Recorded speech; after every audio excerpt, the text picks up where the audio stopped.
Vous ressentez un vide intérieur, un désir profond de vous connecter à Dieu comme jamais auparavant? Dans cette vidéo, découvre 5 pratiques puissantes qui vont élever votre esprit, réveiller votre foi et vous ouvrir les portes du surnaturel divin. Préparez-vous, quelque chose va changer en vous. Alors maintenant que ton cœur est prêt, commençons par la première clé. Une arme que beaucoup négligent, mais qui attire instantanément la présence de Dieu, la louange et l'adoration. Yahweh, louange et adoration. L'Éternel siège au milieu des louanges. Psaume 22, verset 4. Quand nous louons, Dieu vient habiter là où nos cœurs s'élèvent. Dieu habite au milieu des louanges, une vérité spirituelle puissante. Tout d'abord, entrons dans le contexte du psaume 22 pour mieux comprendre le sujet dont nous parlons. Psaume 22, une prière dans la détresse. Le psaume 22 commence par une plainte célèbre. « Mon Dieu, pourquoi m'as-tu abandonné ?» Cri que Jésus lui-même reprend sur la croix.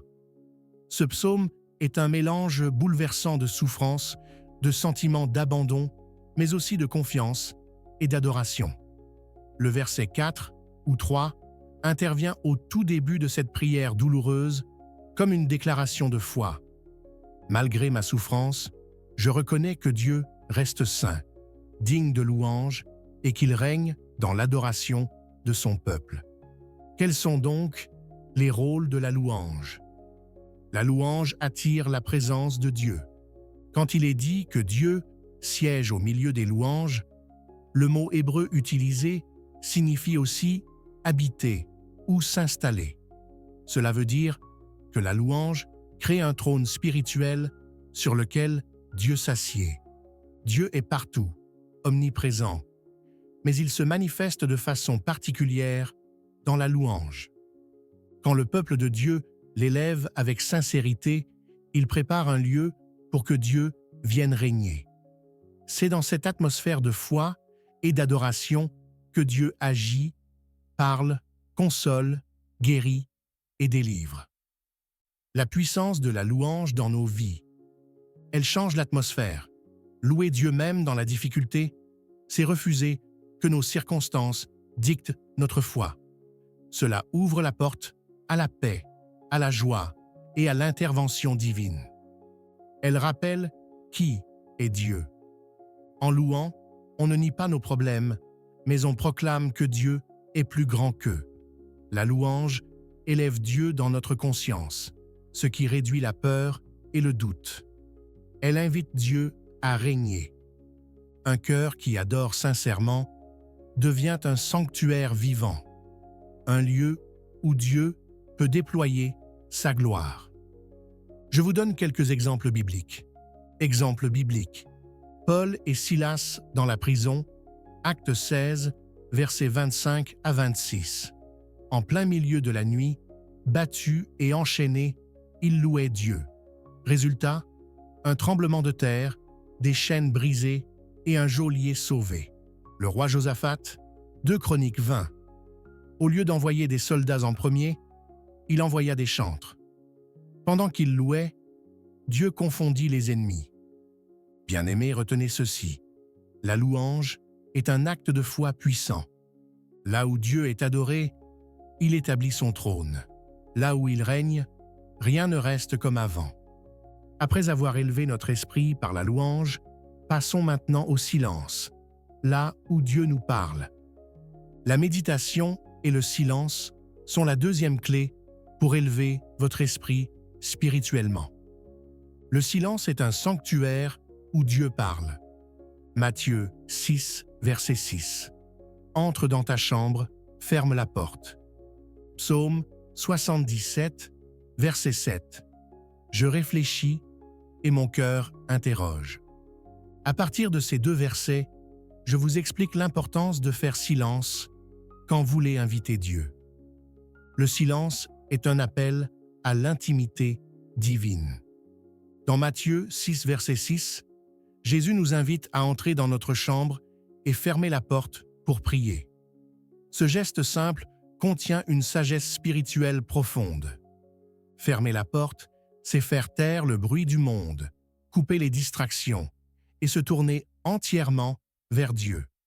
La chambre symbolise un lieu intérieur, secret, où la relation avec Dieu devient personnelle, authentique, sans masque ni apparence. La vraie prière ne commence pas avec des mots, mais avec une séparation intentionnelle du bruit extérieur pour entendre le murmure de Dieu. Le silence prépare le cœur à écouter. Dans Psaume 77, verset 7, le psalmiste dit « Je réfléchis et mon cœur interroge ». Il exprime une méditation intérieure profonde, un moment où l'âme se tourne vers Dieu avec ses questions, ses douleurs et ses doutes. Ce n'est pas dans le vacarme que Dieu se révèle, mais dans le calme intérieur. C'est dans le silence que notre esprit devient réceptif. Nos pensées ralentissent, nos émotions se stabilisent et la voix douce de Dieu peut enfin se faire entendre. 1 Roi 19, verset 12, nous rappelle que Dieu ne s'est pas révélé à Élie dans le feu ni dans le tonnerre, mais dans un souffle doux et léger. C'est souvent ainsi qu'il parle, doucement mais puissamment. Voici ce qui se passe dans le silence. On reçoit des révélations. Des passages bibliques prennent un nouveau sens. Nos pensées confuses s'éclaircissent. Dieu touche des zones que seul le silence révèle. Notre caractère est affiné dans la communion secrète avec Dieu. La méditation biblique, écouter autant que parler. Méditer, ce n'est pas simplement réfléchir, mais ruminer la parole, l'intégrer, l'écouter avec le cœur. Josué, 1 verset 8 dit « Que ce livre de la loi ne s'éloigne pas de ta bouche. Médite-le jour et nuit. » Ce processus nourrit notre foi, éclaire nos décisions et ouvre notre esprit aux directions de l'Esprit Saint. Bien-aimés, retenez qu'il faut cultiver l'écoute dans la chambre secrète. Le silence n'est pas vide. Il est rempli de la présence de Dieu pour celui qui sait s'arrêter, méditer et écouter. Lorsque tu entres dans ta chambre, que ce soit un lieu physique ou l'espace intérieur de ton cœur, et que tu fais taire les bruits autour de toi, tu crées un sanctuaire où Dieu se révèle. La méditation et le silence deviennent alors des chemins sacrés vers une rencontre vivante avec ton Créateur. Voici un exercice guidé que tu peux implémenter. Premier, installez-vous dans un espace dédié. Prenez un coussin, une couverture. 2. Réglez un minuteur sur 3 minutes, puis augmentez chaque jour. Troisième, soupirez votre esprit. Laissez passer chaque pensée sans vous y accrocher. Quand ton esprit est affiné par le silence, il est prêt à être édifié. Découvrons ensemble la troisième clé, le parler en langue. Le parler en langue. Je lis la parole au nom de Jésus. 1 Corinthiens 14, verset 4, « Celui qui parle en langue s'édifie lui-même. » Je veux vous parler d'un outil spirituel que Dieu nous a donné, non pas pour impressionner, mais pour fortifier. Le parler en langue n'est pas un mystère réservé à une élite spirituelle. C'est un don offert à tous ceux qui veulent grandir dans leur relation avec Dieu. Undre, parler en langue, c'est prier avec l'esprit. Paul dit dans 1 Corinthiens 14, verset 2, que celui qui parle en langue parle à Dieu et non aux hommes. Quand tu pries en langue, ce n'est pas ton intelligence qui parle, c'est ton esprit dirigé par le Saint-Esprit. Ton esprit se connecte à Dieu sans interférence humaine, sans barrière mentale, sans peur de mal prier. 2. Tu t'édifies toi-même. Le mot « édifie » vient du grec « oikodomeo » qui signifie « bâtir », « construire », « renforcer ». En d'autres termes, chaque fois que tu pries en langue, tu renforces ton homme intérieur. Tu peux arriver épuisé, confus, sec spirituellement, mais commence à prier en langue et tu verras la force spirituelle monter en toi comme une source vive. 3. Le parler en langue est un outil pour les temps difficiles. Quand tu ne sais pas quoi prier, prie en langue. Quand tu es vide, prie en langue. Quand tu es attaqué, prie en langue. C'est ton arme, ton langage de combat, ton langage d'édification. Romains 8 versets 26 dit « L'Esprit intercède par des soupirs inexprimables. » C'est dans ces prières que Dieu te relève, te parle, te transforme. Bien-aimés, retenez que le parler en langue, c'est Dieu qui prie en toi pour toi. Ne négligez pas ce don, ne le laissez pas dormir, activez-le. Parlez en langue chaque jour, même quelques minutes. Vous verrez votre vie spirituelle changer, car celui qui parle en langue s'édifie lui-même, et un chrétien fortifié peut fortifier les autres. Vous pouvez le pratiquer en privé, en marchant, même sous la douche. Bougez légèrement les lèvres si vous craignez le regard des autres. L'avant-dernière clé pour élever votre esprit spirituellement est le jeûne. Le jeûne. Le jeûne. Affaiblir ta chair, fortifier ton esprit. Je lis la parole de Dieu au nom de Jésus. Galates 5 versets 16 à 17.